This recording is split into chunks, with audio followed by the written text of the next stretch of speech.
This NFL Week 16 pregame show edition of the NFL Gambling Podcast on the Sports Gambling Podcast Network is brought to you by Hall of Fame Bets, the sports betting research platform for parlays, player props, and game lines.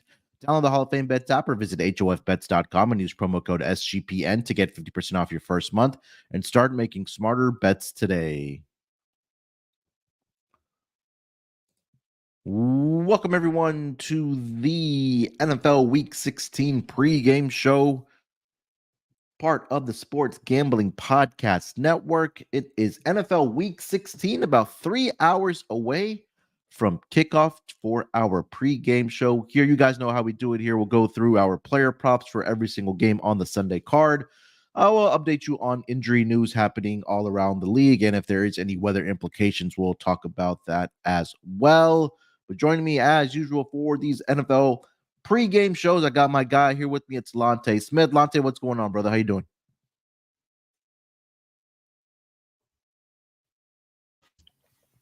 My bad. I was on mute. My bad. But yeah, You man, I'm good? doing good. Merry Christmas Eve to you, your family, all the viewers, the family, our SGPN family. So, man, we here grinding it out.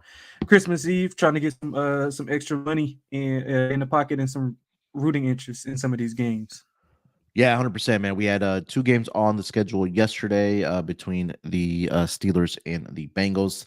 Steelers get it done relatively easily in that game, and then we did see the Bills having to really grind it out against the Chargers and in a victory for the Buffalo Bills to keep their playoff chances alive, and a huge victory for them, boosting their playoff chances now to about 76% is what I saw for the Buffalo Bills. So they get the job done. But we're on to Sunday here, Lonte, and let's just dive right into it, man. Got plenty of games to get through here. We'll go through the injury reports and all that good stuff. So we'll start in the NFC North. The Detroit Lions, they are in Minnesota to take on the Vikings. They are currently sitting as a 2.5-point favorite. All are the Detroit Lions. Minus 155 on the money line. Total is sitting at 47.5. Obviously, no weather in this because they do play in Minnesota in US Bank Stadium. Taking a look at the injury report. CJ Gardner-Johnson is on the injured reserve. Brock Wright, tight end, has been ruled out for the Lions ahead of Sunday's game against the Vikings. Derek Barnes, linebacker, is also doubtful. Jerry Jacobs, cornerback, is out. And that is pretty much it for the Minnesota Vikings. Alexander Madison was listed as questionable for Sunday's game ahead against the Lions. Is expected to play, but he may be less than 100%. Hicks was activated to the Vikings 53-man roster on Saturday. Offensive tackle Brian O'Neill is listed as questionable ahead of Sunday's game against the Lions. That is pretty much the significant injuries. And the Byron Murphy Jr. cornerback has been ruled out for the Minnesota Vikings. Let's get into our player props here, man. Anything that you like in this game? Yeah, man, starting off with one of the best players in this game. We're going to go Justin Jefferson over 81.5. Is that what you see? 81.5? Let me see here. Receiving I just props, want to I make sure. see. Yeah, 81.5. Yeah, so I like that. I'll ladder that up to 100 as well. He had 7 for 84 in his last full game. He was hurt in his first game back. I think he left in maybe the first or second quarter. He still ended up with like 34 yards then. But in every full game that he's played, he's went over this number. I mean, there's no surprise with the emergence of Addison on the other side to give him, kind of some softer coverage on Jetta because they got to shift their coverage to the tight end. And Addison, I think that's playing a big part in his success this year. The secondary of Detroit is their weakness. They struggle with wide receiver ones. I'll just list off a few that they struggle with. Judy and Sutton for Denver, they had 70-plus yards each versus Detroit. DJ Moore, 6 for 78. Alabi, 5 for 119. And Christian Watson had 5 for 94 versus Detroit. So they do struggle with wide receiver ones. And, I mean, this is one of the better ones in the NFL. So I'm going Justin Jefferson over 81.5 receiving yards. On the other side, I go Jamison Williams, longest reception, over 17.5. He's getting a lot more snaps into in the offense now. I know it's kind of, Amon-Ra St. Brown orchestrated around him and Laporta. I think Jamison Williams is a home run threat. He's over in half of the games he's played in, and more recently over in 3 of his last 5. 7 targets in his last game. And if you just look at just how schematically how Flores plays defense, he blitzes a lot. So that means, I mean, if they run a zero, then it's probably just a jump, not a jump ball. It's just probably a go route to Jameson, and he'll probably burn somebody, or even a screen, whether it's a regular screen or a tunnel screen, whatever the case may be. Jameson breaks one tackle. I think he can go to distance. So I like him instead of his yardage, because I'm not sure the volume that he'll get. I think that one pass for 25, 30 yards could be able to spring him here. So I like Jameson Williams over 17.5 longest reception. Yeah, I can't talk you off any of that. I do like Hawkinson in this game. I know with Justin Jefferson being back, the targets are going to decrease for him, but he still had, I want to say, 8 targets last week. Did get over his yardage number. He had 63 last week receiving yards. Today, that number is lined up at 52.5. And Lions typically this season struggled a little bit against the tight end position. Trying to pull up the exact numbers here. So Detroit, they are top 10 in yards allowed to the tight end position, right around 57.7 receiving yards per game to that tight end position. Let me trim this down and see if they've improved or gotten even worse. So since week 10, they are, let's see. They have improved in that area, but again, TJ Hawkinson, actually their second best against the tight end position. So do like that. I'd like your call about Justin Jefferson as well in this game. I'd be intrigued by Jahmyr Gibbs' receiving yards in this game. Minnesota's, since week 3, allowing the most receiving yards to the running back position, right around 49.4. Let me see what his number is at today. Yeah, 22.5 right now is the number for Jahmyr Gibbs. And let's just see how he's done against the Vikings if they did match up earlier this season. Let me see. No, so I think this is the first matchup. Between they do the they got the 2 games in 3. Yeah, I hate that. I really do hate that. Yeah. Anything else for this game? No, that's all. I only had 2.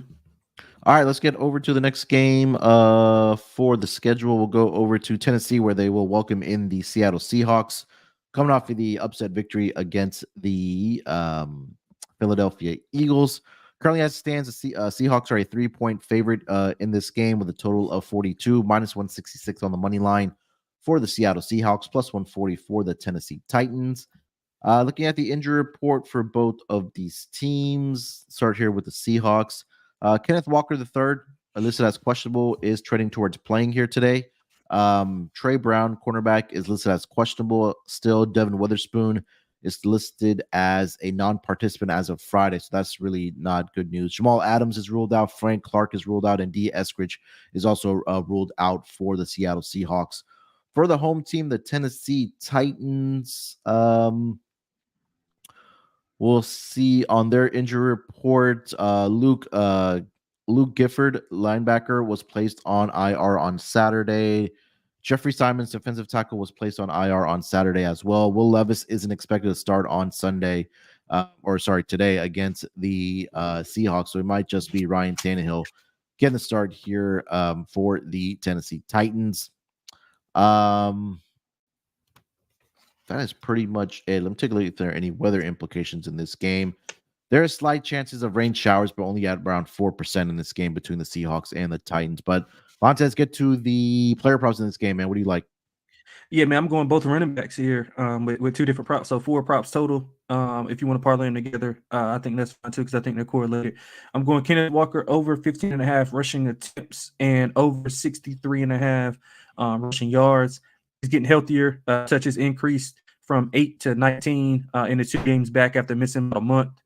He's over his rush attempts 7 of 12 games this year. He exited early in 2 of those games, so possibly could have been 9 out of 12. The yardage wise, he's over in 6 of his 7 games where he's got double-digit touches. So, like I said, I think it's correlated. If he gets the volume, he pretty much is going to get the yardage. He's a home run hitter. I think the Tennessee defense it's about the rush defense is about average. I don't think it's horrible. I don't think it's good. And I think it can spring one. So I'm looking at I think I have him at 17 and a half rush attempts for 89 yards. So I like that well over. If you ladder it up, I think that's a good opportunity. And man, I know I've been losing money on Derrick Henry for the past 2 or 3 weeks, but I'm right back to him. over 16.5 rush attempts and 65.5 yards. He's been horrific lately. 33 carries, 43 yards combined his last two, and this is versus below average rush defenses. If he can't get it done here, honestly, I don't know what to say. Seattle 25th in rushing yards allowed. In the attempts, he's been getting the attempts. I mean, he's over in 3 of the last 4 games. So the carries are there. He just needs to produce a little bit more yardage. For Tennessee, for Seattle, I mean, they had trouble stopping running backs. DeAndre Swift, we saw him have a good game. Probably could have been utilized more in the run game. He had 13 for 82. CMC 16 for 145. Pollard 20 for 68. CMC again 19 for 144. Royce Freeman had 17 for 73. This is all versus that Seattle rush defense. So I think Derrick Henry can have a pretty good day. I'm looking at him about 20 plus carries for 100 plus yards. That's what I'm looking for. So I like both running backs today in Tennessee.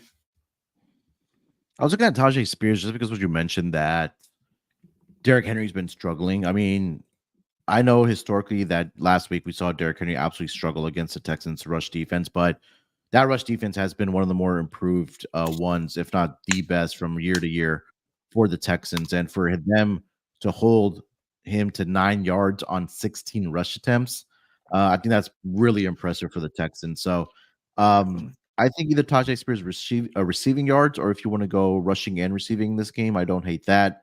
Gonna go back to my guy, DK Metcalf, longest reception. That number is probably gonna be at 24.5. Let me pull up the exact number here for that. But got it done literally at the last minute in the game last week against the Eagles. But he's a downfield target, especially now that number's at 22.5. So the number did come down a little bit, but seems like Geno Smith is going to get the start here for the Seahawks. But more times than not, DK Metcalf has been getting over this number of 22.5 longest reception. So I do like that. And then, like I mentioned, for Tajay Spears, his receiving yards number is at 15.5. So I do like the over on that. Anything else for this game, Lonte? That's all I have. All right, let's get over to the next game. On the board here, we'll go over to the Carolina Panthers welcoming in the Green Bay Packers in this game. Packers are currently sitting as a 4-point favorite in this game. This line has come down. Total of 38.5. Money line minus 198 in favor of the Packers, plus 164 on the money line for the Carolina Panthers. Looking at the injury report for both of these teams here, let's start with the Green Bay Packers. Dontavion Wicks is questionable, is expected to play here today against the Carolina Panthers. Let's see. Darnell Savage has been ruled out with a shoulder injury. Rudy Ford, safety, is questionable. Devontae Campbell, linebacker, is been ruled out with a neck injury. Jair Alexander, cornerback, is officially still listed as questionable. Jaden Reed didn't practice on Friday, still listed as questionable. AJ Dillon, running back, listed as questionable as well. So he may be playing in this game. And then Christian Watson is doubtful for this game. He is in with the hamstring injury. So a lot of injuries here for the Green Bay Packers, as we talked about last week on both sides of the football. For the Carolina Panthers, Ian Thomas, tight end, is officially listed as questionable. He has an ankle injury, and that is pretty much it for the Carolina Panthers here. Lonte, any player props in this game? Yeah, man, it's going to be a running back heavy show. Hashtag running backs matter. I'm going Chuba Hubbard over 16.5 rush attempts and over 73.5 rushing yards. He's had 20 plus carries in 3 straight games. Carolina wants to run the ball. They want to take the ball out of Bryce's hands as much as they can with that bad offensive line. They're better at run blocking, obviously. He's over his yardage in all 3 of those games that he had 20 plus carries in. Green Bay 30th rushing yards allowed, so they're horrible.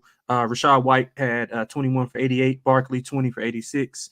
And Montgomery had 15 for 71 versus that defense. So I think Chuba Hubbard can have a big day.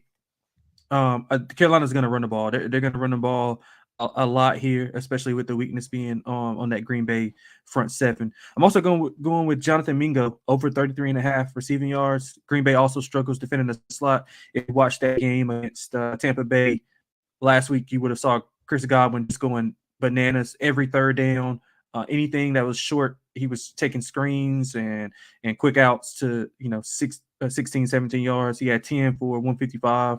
Even Wandale Robinson, 6 for 79. Rashee Rice, who operates a little bit more outside now, but at that time he was operating in the slot. 8 for 64. Three wide receivers for Detroit had 50 plus. Man, so I think the sky's the limit for Mingo here. Now I wouldn't ladder him up to 100 or anything like that, but 50 plus, I think he can get there. He's had 4 plus receptions in three of his last 4 games. And Munaf, man, 40 targets. No, 30. I'm sorry, 30 targets in his last 4 games. So he's getting the volume. I think he'll be able to get the volume here. Weather shouldn't be a factor like it was last week for him. It's pretty nice here actually in North Carolina. So, and I'm about an hour or so away from the stadium. So yeah, man, I think Mingo has a solid day. I can see him going for. I think I have him for 6 for 63. So yeah, I like that over a lot.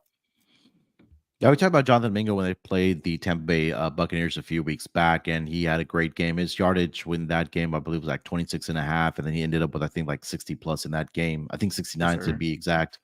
Um, I looked at Bryce Young in this game for his pass completions or his attempts to go over, just because all the injuries that I did mention to the Packers secondary that he should have some advantages there. But so the number for his completions at 17 and a half in the 6 home games this season for Bryce Young in Charlotte, he's gone over this number in every single game except for one, which was against the Cowboys. He had only 16 completions in that game.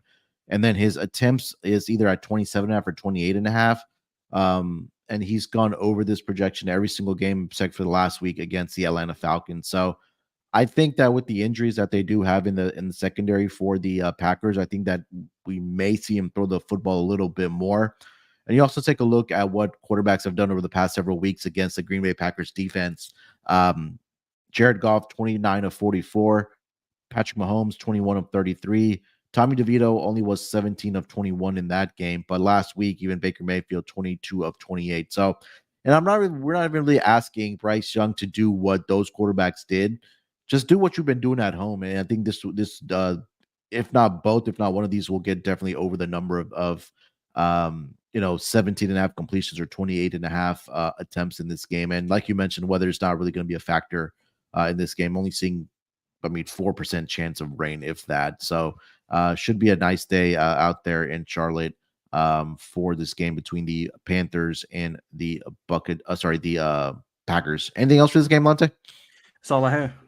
All right, let's get over to the next game on the board here. We'll go over to my part of the world. We'll go with the Houston Texans. They will welcome in the Cleveland Browns in this game. Currently, the Browns are sitting as a 2.5 to 3 point favorite. I think this number is more likely consensus at 3 right now. Lot to get to on the injury report here, especially for the Texans. But I'll start here with the Cleveland Browns. Does seem like Joe Flacco is going to get the start for the Cleveland Browns in this game. Outside of that, Anthony Walker Jr., linebacker, has been ruled out.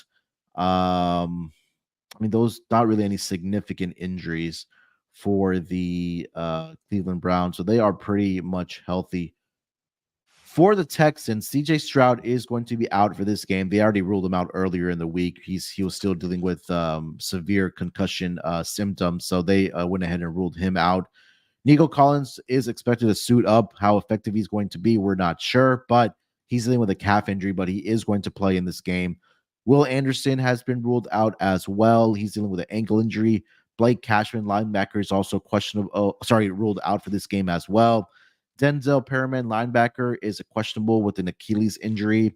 We know about Tank Dell. And Noah Brown was dealing with a knee injury, but he is going to be playing in this game. So a lot of injuries piled up for the Texans here. The Cleveland Browns sitting as a 3-point favorite, total of 40, minus 155 on the money line, plus 130 for the Texans. Lonte, lead us off with player props in this game if you have any. Yeah, man, I'm going Amari Cooper over 60 and a half receiving yards. He's over this in back-to-back games. Houston 25th in passing yards allowed. They've struggled against wide receiver ones. Garrett Wilson 9 for 108. Cortland Sutton 77 yards. Kirk and Ridley both had 85 each, 85 plus each. Greg Dortch for Arizona, he had 8 for 76. So I think Cooper, Flacco has been, letting it fly, to be honest. And I think the emergence of Njoku is kind of giving Cooper a lot more one-on-one coverage, a lot more softer coverage than what he's used to. Even though they don't have I guess, a considerable wide receiver too. I guess Elijah Moore would be maybe the wide receiver too, outside of Cooper. But yeah, man, I think Amari Cooper has a really big game here against this Houston secondary. And on the opposite side, I'm going Devin Singletary under 62.5 rushing yards. Chicago's running back by committee was under 50 yards versus Cleveland. ETN had 35. Kyron Williams did have some success with 88. But overall, even though a lot of the narrative is that Cleveland's defense doesn't travel, if you look at some of their splits number wise, it'll say that. But kind of a little bit of noise in those numbers. They're still 11th in rushing yards allowed. Singletary's had really good game. He had a really good game last week. I'm not sure if he's taking over the bulk of the carries with for Damian Pierce. I'm pretty sure you can enlighten me there. But I just don't think that he'll be able to run on this Cleveland front. Myles Garrett is kind of complaining. He wasn't complaining. He had, the proof that he was getting held and it wasn't being called and all this stuff. So I think that Cleveland front line is going to tee off this week and have a big game. And I think it stops with shutting down the running game, putting it all in what's my man's name, the quarterback, Case Keenum's hands. Yeah. Devin Singletary has pretty much taken over the bulk of the snap counts and the carries for the Texans. Just for example, over the last 3 weeks, Devin Singletary has gone from 46% of the snap counts to 57% to 75% last week. And then on the flip side, for Damian Pierce, he's gone from 38% to 14% and then down to 5%. So it is pretty much Devin Singletary show in this game. I think the Texans are going to struggle offensively in this game. I thought Case Keenum interception prop at minus 140. I would definitely get down on that. I know that on the road this season that the Cleveland Browns defense has not traveled well, but you're going up against a Texans offense that obviously is not the same offense that had a lot of success earlier this season, obviously led by Rookie of the Year, at least odds-wise, CJ Stroud, right? So he's not playing this game, and your wide receivers are definitely compromised in this game with injuries. Like I mentioned, no Tank Dell, Nico Collins sitting with a calf injury. How effective is he going to be? And like you mentioned that, we expect Devin Singletary to struggle in this game because of how good the front seven is for the Cleveland Browns. So I like the interception prop for Case Keenum. If you want to parlay that, it's a little bit juice at minus 140. But last 2 weeks, the Cleveland Browns offense has combined to throw or to intercept 5 passes of opposing quarterbacks. They had 3 against Trevor Lawrence. They had 2 last week against Justin Fields. So I think that continues here. So Case Keenum to throw an interception. I think that was pretty much it, man. I really didn't want to touch anything on the Texan side. Me either. Just because I don't know. Yeah, like number one, how effective is Case Keenum going to be? And I think it's a huge letdown spot for the Texans as well after last week. Yeah. Any shot that anybody else has value on offensive rookie year if Stroud still out, because I know they ruled him out early on in the week, so I don't think that's a good sign. I read that he was still having some trouble, like with lights and such like and things like that. Any shot that he might miss next weekend, or has he pretty much done enough to like cement it? I haven't looked at the odds, so I don't know. That's why I'm asking. I think he's done enough because last time I checked, it was at minus 10,000. For him to be, but I mean, remember now it's down to minus 1,600. I think if you want to get down on someone, Puka Nacua at 6-1 is probably the only one that has a chance. Right. Like that's the only one I think. So Addison might have Case, but I don't know. But he's not putting up Puka numbers, so yeah. So that's the whole thing, right? If Justin Jefferson was gone for the rest of the season, then I think that if he had repeat performances of what he did last week to Addison, then he would have a chance. But then, I mean, with what CJ Stroud has done thus far this season and Puka Nacua with the numbers that he's put up, I think that it's obviously CJ Stroud odds wise, but I think Puka Nacua will be the only guy that could catch him in that awards market. But yeah. All right, Lonte, let's get over to the next game here on the board. We'll go over to Atlanta, man. The Colts are in Atlanta. take on the Falcons. Falcons currently sitting as a 3-point favorite in this game with a total of 44. Minus 148 on the money line for the Falcons, plus 124 for the Indianapolis Colts. No weather implications in this game, obviously, in the dome for the Atlanta Falcons. Looking at the injury report here, let's start here with the road team, the Indianapolis Colts.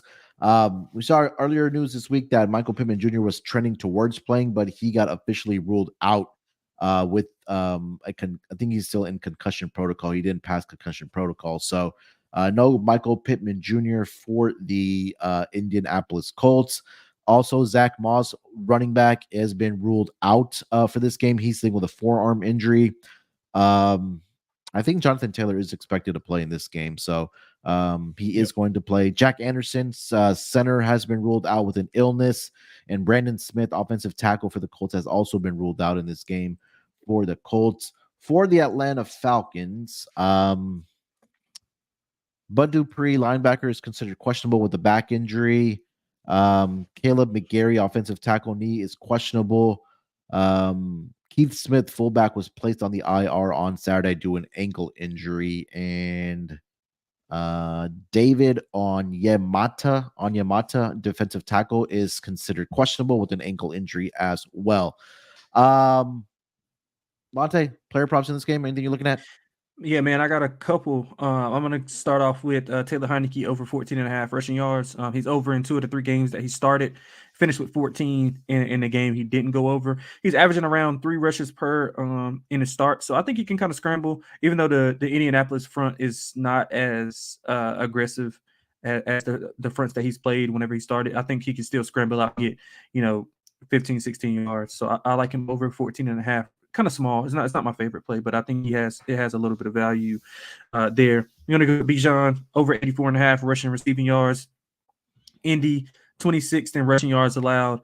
He's over in 3 of the last 5. Weather was bad last week, so and the Carolina defense is sneaky. It's sneakily better than what people think. We've been playing lights out all year pretty much. So this is down in defense that he's played in his previous 4 games. If you look at some of the numbers that he's had. 88 versus Tampa, 78 versus the Jets, 123 versus New Orleans, 106 versus Arizona. And if you look at some of the backs, like versatile backs have done against this Indy defense, it's been all success. Mixon 123, Chase Brown even had 105, Derrick Henry 120, Tajay Spears 85, Rashad White 110, Stevenson 102. That's a really good a trend to follow with the Indianapolis Colts defense. I think they struggle against versatile backs. So give me Bijan over 84.5 rushing receiving yards. I got one more kind of under the radar. Cordell Hodge over 10.5 receiving yards. He's over in 7 of his 11 games he's played. He gets more looks with Heineke behind center. I mean, he's had in the 3 games that he's played, he had 3 catches for 60 yards, 6 targets. He had 3 catches for 75 yards on 3 targets. So in the games that Heineke got benched, he had 0 catches in the 2 games after. So that just goes to show Heineke's kind of looking for him a little bit more in the slot. And I like his longest reception also is pretty good. I mean, he's averaging about 15.1 yards his longest reception in 11 games. So I think 1 catch can get you there. So I don't know if you want to go just longest reception or just yardage. I think yardage is pretty much better because he can get over that in 1 catch. So yeah, man, I like a decent amount in this game. Yeah, I do like Bijan Robinson's receiving yards to go over in this game. The number was at 20.5. Let me get an updated number. It's up to 21.5. But since week 8, you've had at least 1 running back go over this number except for 2 games. So Rashawn White only had 2 for 10, and then the Titans running backs, they did have 31 receiving yards combined, which was between Derrick Henry, who had 1 for 18, and Tajay Spears 4 for 13. But we talked about Joe Mixon a few weeks ago. He had 3 for 46, 3 for 80 for Chase Brown. And then last week, Jalen Warren, he's been my MVP for player props this season, 5 for 28. Got over that number. Miles Sanders, 3 for 22. Alvin Kamara, 4 for 51. Travis Etienne, 3 for 28. So I think Bijan, like you mentioned, he's been playing pretty well for the past several games here. So I do expect him to get the the targets and get over this number of 21.5. I think for the Colts side, you probably have to look at either Josh Downs in this game. Yeah, love Josh Downs. Obviously, yeah, or Alec Pierce, especially with Michael Pittman being out, just because Pittman, we talked about it, that he's an absolute target machine. And last week, I know that Josh Downs only had 3 for 19, and he hasn't really been getting the targets. But I think this is a game where he should be able to step up for the Colts offense, where they're going to need him. And we know Gardner Minshew likes to, chunk the football around. So, looking at either one of those two guys to get over, I would probably lean towards Josh Downs at 46.5. Yeah. And then What is his receptions at? Let's see.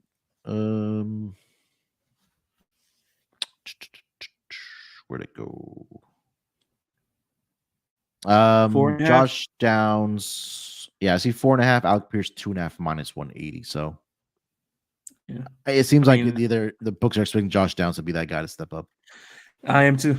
5 catches, 70 yards, 6 catches, 70 yards. I think he can do that against Falcons. Secondary is pretty good. It's pretty good. Yeah, and then I'll maybe pivot to Jonathan Taylor receiving yards. Coming out of the backfield, but I know they don't really use him. Was he going to be? Is he on like a restriction or anything, or is he like a snap count? Or I don't know. I didn't read anything about it. I don't see anything of him being on minutes restriction of a snap count restriction. Same thing. Yeah, because Zach Moss is also out today, right? So I don't know who their third string guy is. But let me see here quickly if I can find. And Granderson, is Granderson still there? Yeah. Trey Sermon, maybe. Oh yeah, Sermon. I thought he was hurt too. Yeah, I didn't see him on the injury report. Oh no, I'm just saying. This is just off the top of my head. Yeah. All right. Anything else for this game? That's it. All right, let's get over to the next game here. We'll go over to, let me get back on my odd screen here. Let's go over to, we'll go up north. The Commanders, they are in the Meadowlands to take on the New York Jets. Jets currently sitting as a 3-point favorite in this game with a total of 37, minus 162 on the money line for the New York Jets and plus 136 on the money line for the Washington Commanders. Let's start here with the weather in this game. There is an 18% slight chance of rain, 47 degree weather, so a little bit cold, not too bad. Looking at the injury report here, let's go to the Washington Commanders first. They are going to be without center Tyler Larson in this game. He's dealing with a knee injury. Charles Leno Jr., offensive tackle, has been ruled out as well. Percy Butler, safety, questionable. He's dealing with an illness. Brian Robinson has been ruled out for this game. He is dealing with a hamstring injury, so it looks like it will be the Antonio Gibson show for the Washington Commanders. For the New York Jets, Trevor Siemian is getting the start here, if I'm not mistaken. For the New York Jets, yeah, Zach Wilson is in concussion protocol. Let's see here. Jordan Whitehead, safety, is listed as questionable. Dwayne Brown, offensive tackle, dealing with a back injury, is also listed as questionable. And John Franklin Myers, defensive end, is also questionable with a knee injury as well. Lonte, any player props in this game? Yeah, I'm going back to the running backs. I like Antonio Gibson under 27.5 rushing yards. He's only been over this number twice all year, and that's in 13 games he's played. Only 4 carries last week versus so he wasn't as featured, well, he was a featured back, I guess, like the quote unquote starter. But he only had 4 carries. Rodriguez pretty out snapped him. He had 10 carries. I think Gibson's going to be more featured in a pass offense, like someone passing downs, 3rd and medium, 3rd and long. I think he'll be in there and be more effective. He had 5 receptions on 5 targets, so that just goes to show you. And Chris Rodriguez didn't have any targets or any catches, so that just goes to show you how to differentiate between the two backs. So I think he had under 27.5 rushing yards. Even though the Jets are pretty soft against the run, 28. I'm sorry, in rushing yards allowed. I think he can get slowed down, limited carries. I think Rodriguez will handle the bulk. So I guess that's kind of correlated. I kind of lean over for Rodriguez. I also, listen, I want to go with Breece over because I think Washington is terrible defensively, but I can't trust him, man. He hasn't looked the same at all. I mean, I know the offensive line is bad, but man, he just hasn't looked good. Even in some of the plays where I thought that he could kind of spring, or it was a holder. Not seeing it. I mean, he's coming off a major injury, but I'm leaning to Brees. I haven't bet it yet. I wouldn't give out anything that I didn't bet, so I'm leaning that way. I might get there depending on what the final card looks like. But yeah, I'm leaning over for Brees and Chris Rodriguez for rushing yards. I was trying to find the number for Chris Rodriguez I Jr. think it was like here. 38. The last I've seen, I think it's like flat 38. Yeah, I don't hate that. Actually, it's up to 46 and a half. Jesus Christ! I just looked at it Yeah. last night. It was 38. Oh, sorry, that's Jesus. Russian receiving. My bad. Oh, I was about to say. Yeah. Let's see. 38 and a half. Yeah, it's up to a little bit at minus 120. But yeah, I would look at him again. Last week he had 10 attempts for the Commanders against the Rams, and he had 35 rushing yards in that game. 7 for 29 against the Dolphins, 4 for 21. The yards per carry have been there for him. So we'll see if he does get the majority of the bulk of the carries here for the Washington Commanders. I do like Garrett Wilson this game, man. This Commanders secondary has just been absolutely atrocious all season. I mean, there's no secret. We've talked about it a lot, not only on the NFL pods, but on the podcast, but also here on the pregame show. I think it's a big Garrett Wilson night. I know it's Trevor And Siemian. even with Trevor Siemian, I think so, man. man. Lonte, And listen, I like Garrett on him. Wilson. I like Garrett Wilson. I think But me and you can Jesus. throw on this Commanders on this Commander secondary, man. That's just how bad it is. Yeah, it's a play So I was looking at back in the day. Garrett Wilson. Either if we're gonna go receptions or his receiving yards, I don't hate it. This low key, Mike. I think we can see some points in this game, man. I mean, I'm not saying it's gonna turn into like game with the combined points of 50, but I won't be surprised if it ends like 24-21 between these two teams and it does get over the total here. So I guess I have a little bit more faith in Trevor Siemian than most people do, but Yeah, I it mean, is what it is. I got so Washington 32nd versus wide receiver ones, allowing 102 yards per game. So yeah, I'm gonna take a stab. I don't know if I can trust Simeon, man. I might look at Garrett Wilson, catches or like receptions, but I don't know if I could do the yardage. Well, I mean, I don't know. Like I mentioned, the secondary is bad. Forbes is probably going to be on him. The rookie, he likes to gamble. So I mean, one slip up Just or one he over try the to pick top, something yeah. off, and yeah. So yeah, I'm gonna write that down. I might get on that with you. Let me see what his receptions are at. Probably like 5.5, 6.5. I would Yeah, guess five and a six and half a half. plus 120. Ooh, I like Yeah, that. I Yeah, think that's I'm gonna be on enticing. there with you. I'm gonna be on that All with right. you. Yeah. All right. Anything else for this Yeah. game? No, that's all. I'm sorry. Yeah. All right. Let's get over to the next game here. We'll go over to let's go over to down to Florida. We'll go with battle of the two Florida teams here. Jacksonville Jaguars. They are taking on the Tampa Bay Buccaneers. Jacksonville is a 1-point favorite in this game with a total of 43.5, minus 115 on the money line for the Jaguars, minus 105 on the money line for the Tampa Bay Buccaneers. Looking at the injury report, sorry, let me do the weather here first. Down in Tampa, there are a chance of rain showers, but it's only 4%, 75 degrees. So it should be good weather down in Tampa for this game. Looking at the injury report here, let's start here with the Jacksonville Jaguars. Did see the note last night that Trevor Lawrence is clear to play in this game with a concussion and the ankle injury. So it looks like he's good to go. Zay Jones is ruled out for this game, and it doesn't expect to play in this game. He's dealing with a hamstring and knee injury. Tyson Campbell, cornerback, is with the quadriceps injury is questionable. Andre Cisco, safety, groin injury is listed as questionable. And Brennan Strange, tight end, is also dealing with a foot injury. He is also questionable. For the Tampa Bay Buccaneers on their injury report, William Golston, defensive end, is questionable for this game. Antonio Winfield Jr., questionable as well. And I don't see Vita Vea or on the injury report. So looks like he's going to be good to go in this game for the Tampa Bay Buccaneers. All right, Lonte, player props in this game, man. What are you looking at? Yes, sir, man. My favorite ones on the board. Mike Evans over 66.5. Is that what you see? For Mike Evans, I see. Scroll down here a little bit. Oh, that's receptions. I see 4.5 receptions for him, and his yardage. Let's see. Receiving yards. Where is he? 65.5. Okay, yeah. Yeah, sorry to put you on the spot. I want to make sure I'm just not giving out Oh, you're good. stale numbers because these notes kind of I like start off through the week, kind of update them as they go. So I just want to make sure that we're giving out that fair number. But he's been underwhelming in his last two, to say the least. 5 catches for 65 yards combined. But if you look at the totality of the season, he's over in 4 of his last 7. Jacksonville, if that pass defense horrible, 29 passing. The defense as a whole, and the secondary is bad. The 29th in passing yards allowed.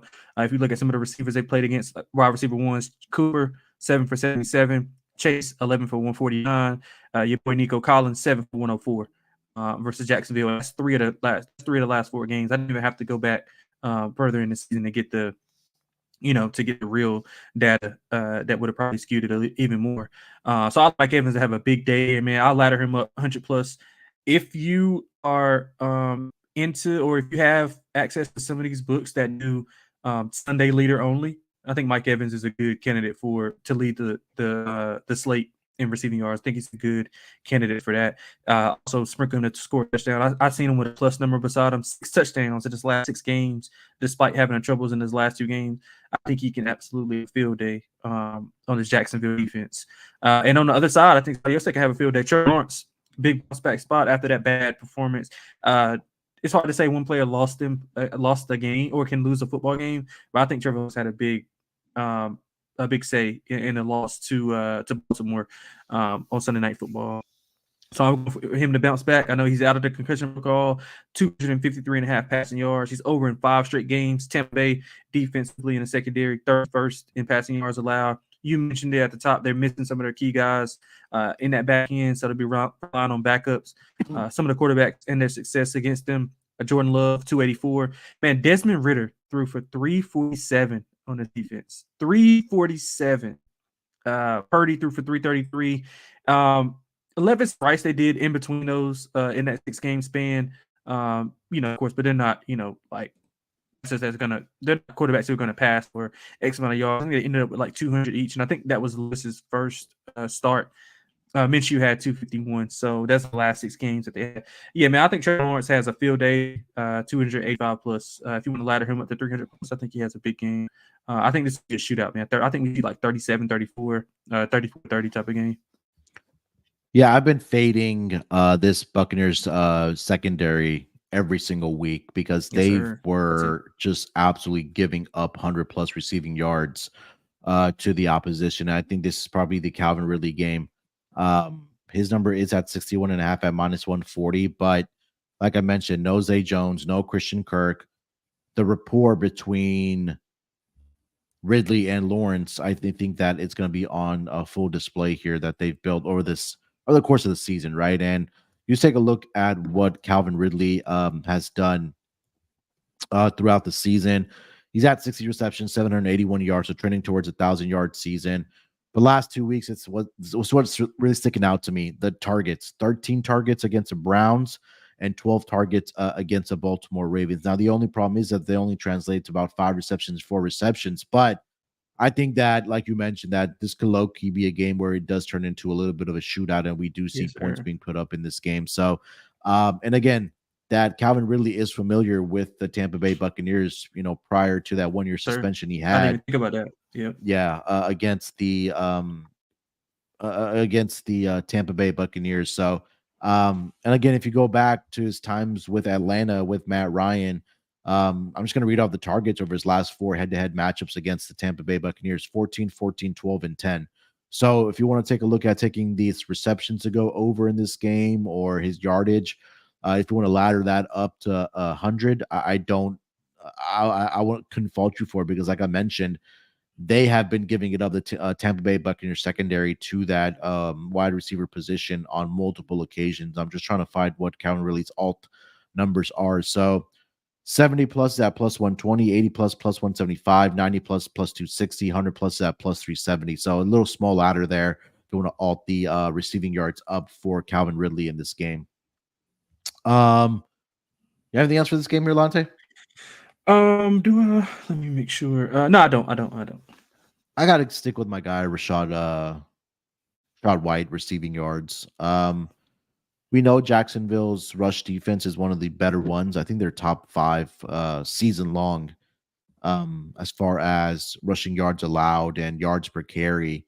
Rashad White is at 27 and a half. I do expect him to have a bounce back game here for the Tampa Bay Buccaneers against the Jacksonville Jaguars. So do like that angle. All right. Let's get over to the next game here. We'll stay in Florida, maybe one of the marquee games of the week. Dallas Cowboys, they are in Miami to take on the Dolphins.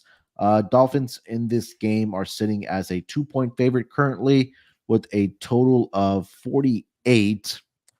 Let's take a look at that number is now down to -1 for the Dolphins. So -1, total of 48, -120 on the money line for the Dolphins, even money for the Cowboys on the money line. Weather in this game, slight chances of rain showers at 6%, but nothing significant. 74 degrees in Miami here tonight, so great weather. Looking at the injury report, you'll start with the Dallas Cowboys. For the Cowboys, Tyron Smith, offensive tackle, has been ruled out. He is dealing with a back injury. Zach Martin is also questionable in this game. He is dealing with a thigh injury, was a limited participant in Friday's practice.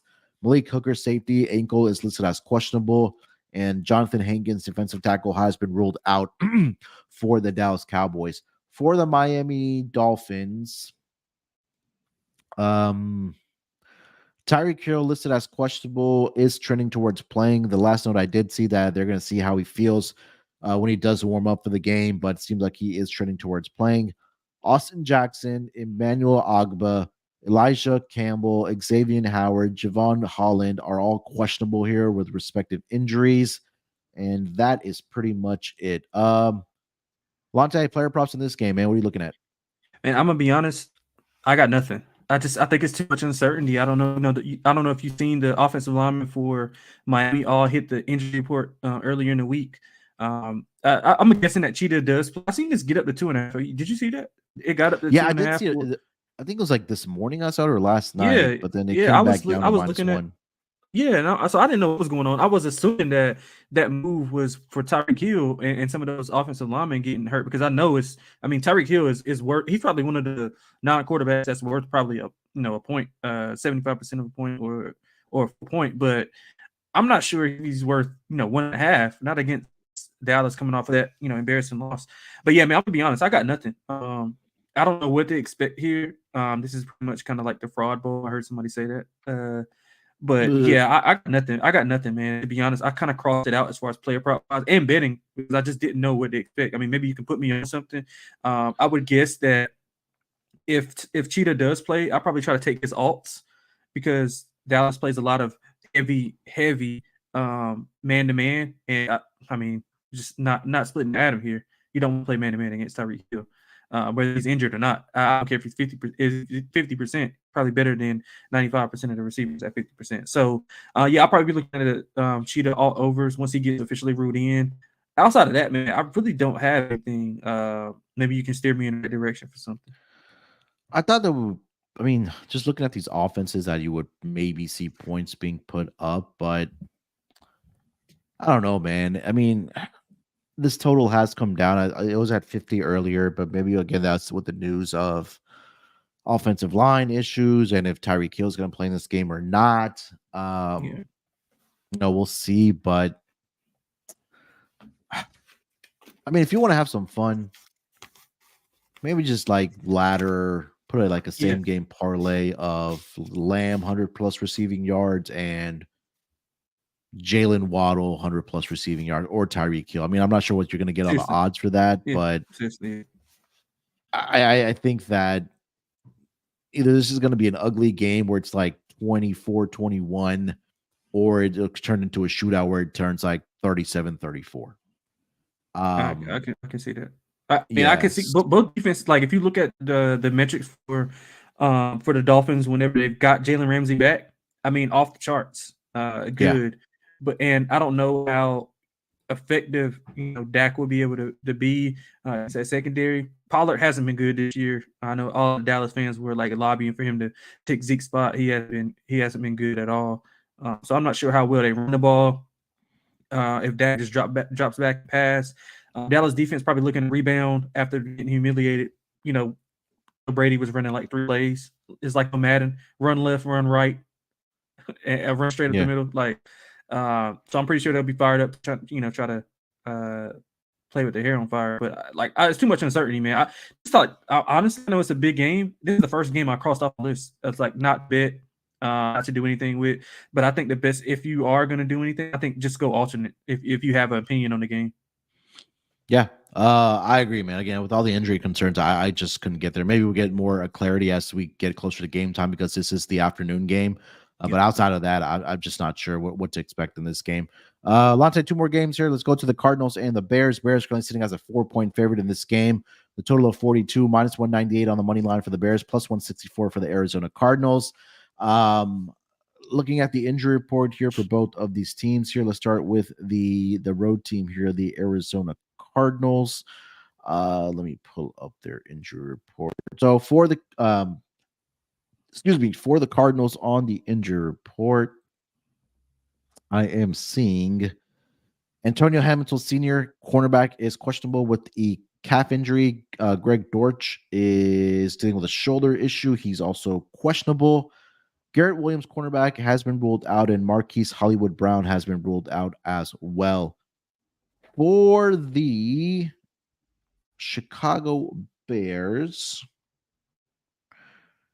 Dante Foreman, personal, isn't expected to play here. He's dealing with some personal stuff, so he's out for this game. Cole Kmet was officially listed as questionable, is expected to suit up. As well as Travis Homer, running back, hamstring injury, is listed as questionable.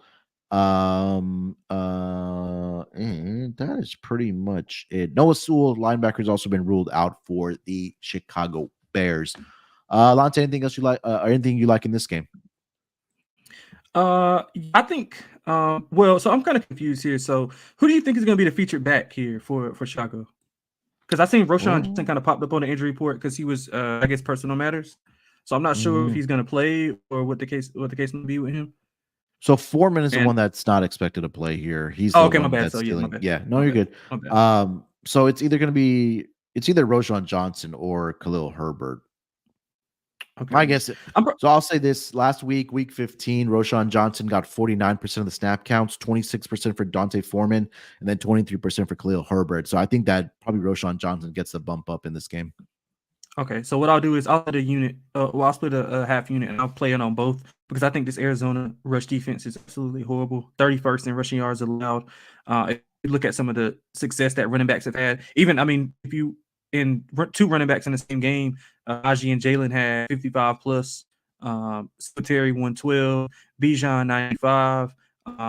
Royce and Kyron Williams had 144, and Royce in the backup role had 77 in the same game. CMC 115. So yeah, man, I think this is an absolute run fest. It's a bad matchup for Arizona. They can't stop the run, and that's all Chicago wants to do. So I think I'll split a half unit. I'll go over on Johnson and over on Foreman. I think they both get a bulk of the carries. I kind of want to stay away from Justin Fields. I don't know what to expect. I'm pretty sure they'll try to run him more, but with 2 healthy backs, I mean, how much do you want to put him in harm's way? Because they're still mathematically in the playoff hunt, right? Who? The Bears, or are they out after that loss? Man, come on. Okay, come on, cool. No, I'm just messing around.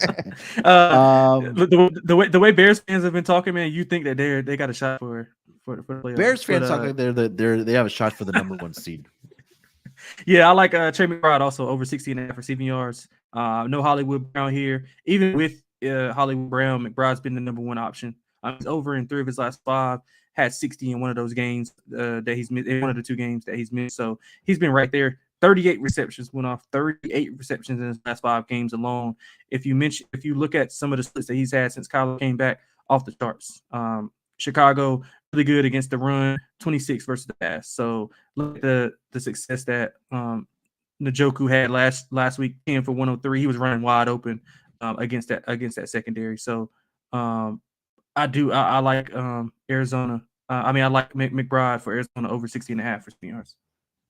Yeah, McBride's. I mean, he's been that guy Yeah, man. for Yeah. the offense, and I not even since Kyler Murray returned, but even prior to that, when they had like Clayton Tune and Josh Dobbs in there. So you take a look over the last 4 weeks for Trey McBride. He's had at least 9 targets in 4 of the last 5 games, 5 receptions at minimum in all 5 games, and he's the yardage has been there for him as well. So, what'd you say the number was for him? 60.5 is what I Yeah, got. I like that. Let me see what his receptions are at because I'm I intrigued think by his that receptions at number. 5.5. I think it's juiced though. I think it's 5.5 juiced. Yeah, probably to the over for sure. Let's see here. Yeah, 6.5 now at plus 105. Jesus. Oh, Yeah, okay, for so it Trey was juiced like McBride. one. It was 155 when I looked. So yeah, it's about this. Yeah, but I still don't hate that number though, man. He's had at least 7 receptions in 4 of the last 5 weeks. For the Cardinals offense. So yeah, I think it's still worth a play here, for sure. Anything else for this game? No, that's all. That's all I had. All right, last game will be the Sunday night football game. Broncos and the Patriots. Currently seeing this line in favor of the Denver Broncos at a number of 7.5. Total is at 36.5, minus 360 on the money line for the Denver Broncos, plus 285 for the New England Patriots. Looking at the weather in this game, there is a chance of snow. It is going to be 29 degrees in Denver here for this game. So nothing either of these teams are not used to. Looking at the injury report here for both of these teams, let's start here with the New England Patriots. For the Patriots, Hunter Henry has been downgraded to out. He's dealing with a knee injury. Connor McDermott, offensive tackle, was placed on the IR. And Tyron Whitley Jr., offensive tackle, also on IR. Jabril Preppers has been ruled out with a hamstring injury. Juju Smith Schuster ruled out with an ankle injury. And we know Ramondre Stevenson continues to be out with the ankle injury that he suffered. So, kind of seems like the usual suspects are out for the New England Patriots. For the Denver Broncos on their injury report, it's pretty much guys that have already been on the IR. So I'm not going to just repeat all these names again here. So, Lonte, anything else you have for this game? I got nothing, man. I don't know what to expect. What I do know is I don't think Denver should be laying 7.5. That's the one thing that I do have. I don't know if they should be laying now. Early on, I think look ahead 5.5, cool, but 7.5 with that offense and Denver. I mean, and New England stop the run, so the Russell Wilson to drop back 30 times a game, 30 times in this game. I don't like it. So I don't have anything, man. Maybe you could put me on. I'm curious to see how Zeke's been doing over the past couple weeks here, because I was on him.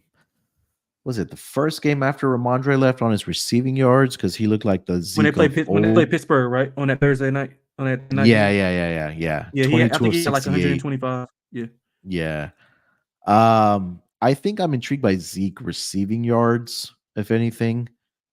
Um, because we know since his time with Dallas, like he's always been a pretty good pass catching back, catching those screen passes and things like Yeah. that.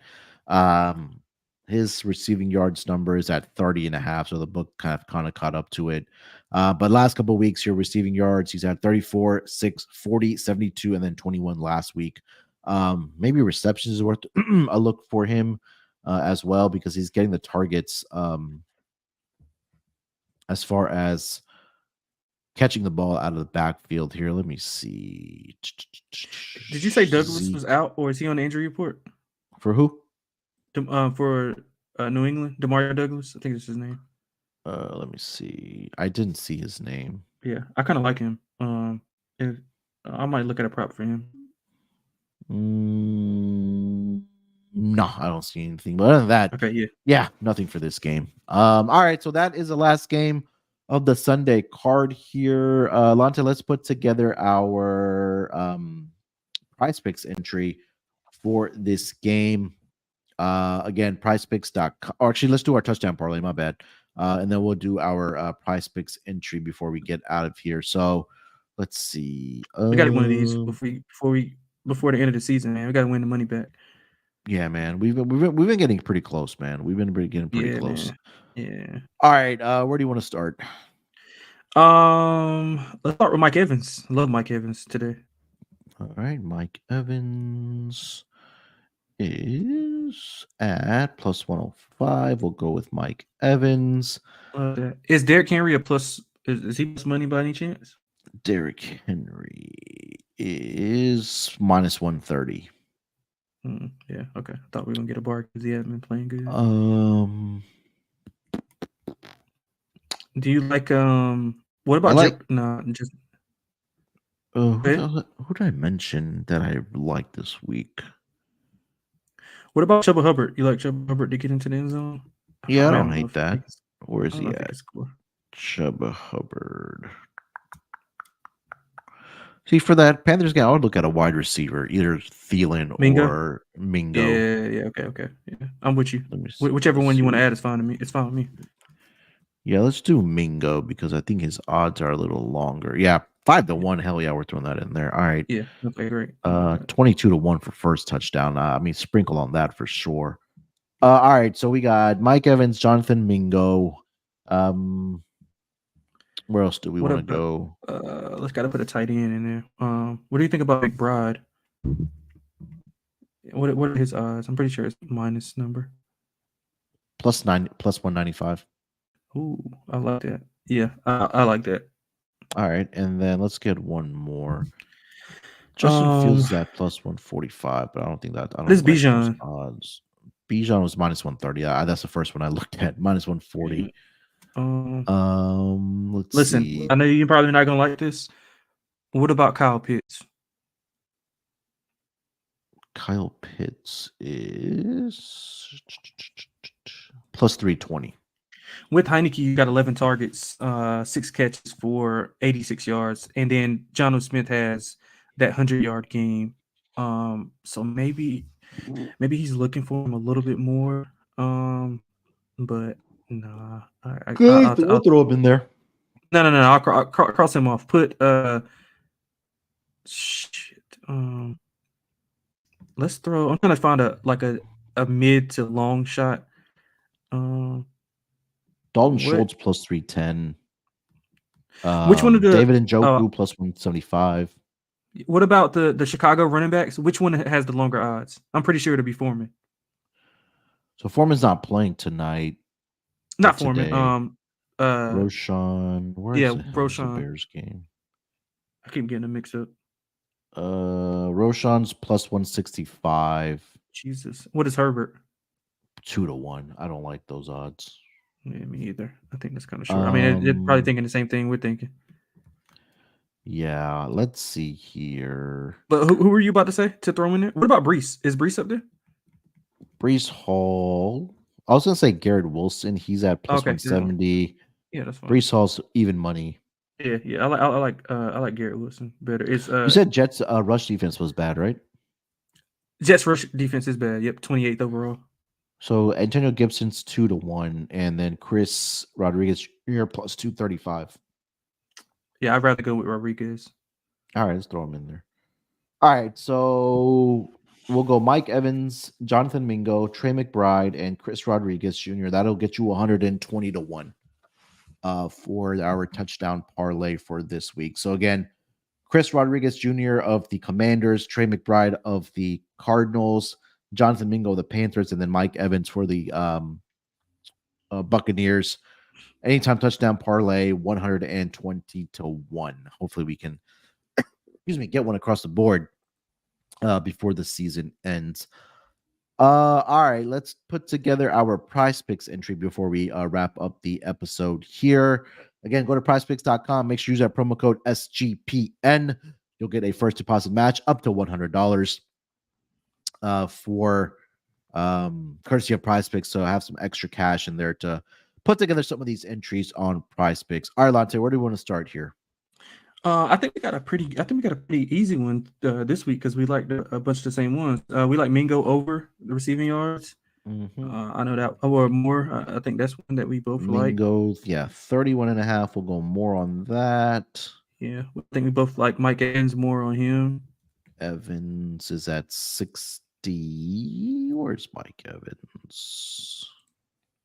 66.5. We'll throw Mm-hmm. him in there. More on that. And you like Um, Bijan. I like Bijan rush receiving. I know you like Bijan receiving. So whichever one you want to go with is fine with me. I think he has a good day, no matter how he touches the ball. To be honest with you.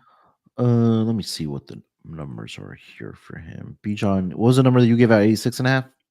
No, I got 84.5 rushing receiving yards. Yes, see, they have it at 86.5. Let's do receiving yards. I think because that's my Yeah, I'm favorite fine play with of the that. week. I'm fine with that. Yeah, I'm fine with All that. right. We'll throw Bijan receiving yards in there at 20.5. We'll go more than that for Bijan. All right. So we got Mike Evans more than 66.5 receiving yards, Jonathan Mingo more than 31.5 receiving yards, and then Bijan Robinson more than 20.5 receiving yards. That payout is going to get you on the power play, a 3 for 3. $100 entry gets you $500 courtesy of PrizePicks. So again, make sure you go to PrizePicks.com, use that promo code SGPN, and hopefully you guys can come cash in with us. All right, that is going to do it for NFL Week 16 pregame show here, Lonte. Anything else you want to mention before we get out of here? Yeah, man. Happy birthday to my mom. My mom's Oh, birthday there we today. go. So yeah, man. So happy birthday to her. She tunes every now and then. She has no idea what the hell we're talking about, but she tunes in just for the hell of it, and tells all her friends at church that like that. I guess she thinks it's like Sports Center or some shit. So yeah, man. Happy Hey, birthday to my man, mom. we're better than Sports Center. Appreciate You're right. Lante's mother for tuning into the show, and more importantly, happy birthday. Hope she has a great one. And Lante definitely spoils his mom for her birthday. 2 more weeks left after this, man. It's gonna be a little bit sad, but we're still Yeah. gonna be here all throughout the playoffs as well, and obviously NBA show is gonna be kicking as well. But make sure you guys tune in with the fantasy football show. They are on deck. Just go to Fantasy Football SGPN on YouTube. They are going to answer all your sit and start questions for you who are in the semifinals of your respective leagues. Make sure to follow Lonte on Twitter at XXLanteXX. You can follow me on Twitter at SportsNerd824. Till then, good luck with your bets here on Sunday. Let's break these books off and let it ride.